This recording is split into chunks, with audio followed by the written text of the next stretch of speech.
So guys, paano gamitin ang Ambipure? So ganito. Ito kasi gamit ko sa room. Ayan. So ano lang to, ayan, tanggalin, peel off mo lang yan. Yan.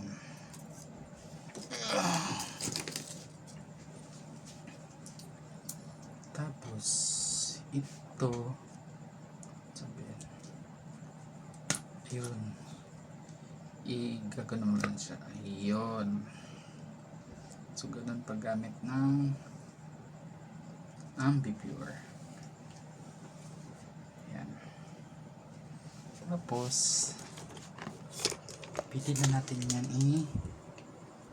saan ba? Lagay dito. Ayan. So slide dyan ko lang nilalagay.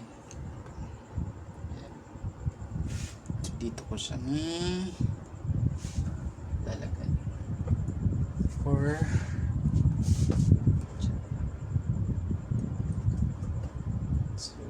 ganun lang ang paggamit ng Ambipure.